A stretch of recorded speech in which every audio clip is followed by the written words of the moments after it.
I've been busy, as you can see. Yes, the title of this video is correct. You can one-shot Pumpkin, even Gilded Pumpkin. The requirements for this build is a little complicated, so that's why I'm making this video. Of course, before I continue with the build, I must address the most difficult requirement. Friends. Luckily, there's an entire server dedicated to this build called One Shot. Link will be in the description. You're going to need one of two different builds. The two different builds are AP build and the link build. First is the link build. The link build is the easiest to obtain, but the hardest to use, as you'll be putting all of your stat points into damage, as shown on screen.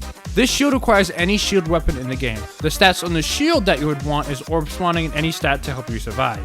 A lot of players do use the pumpkin shield from the pumpkin, but a golden shield will also suffice. Your equipment will be helping you survive or add damage, so you can add health stats instead of damage points. My personal build looks like this, with all equipment helping me survive and all my stats damage.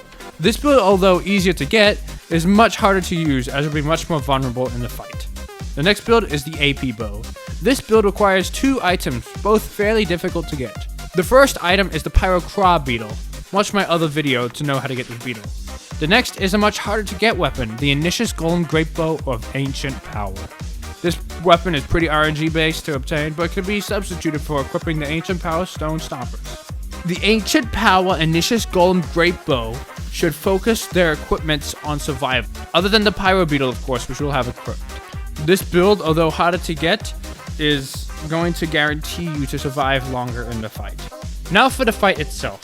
If you're using the one-shot Discord, the host will require you to send your stats for verifications to know that you are not leeching. The link users to AP bow users ratio should be as even as possible, but bow users are highly in demand usually.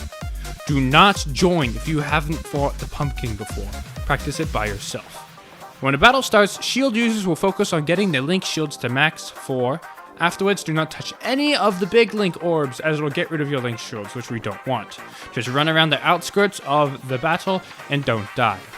AP bows will grab as many normal orbs as they can without picking up any arrows. After over 10 arrows are on the field, pick them all up and run around the outskirts of the map without dying. Do not attack.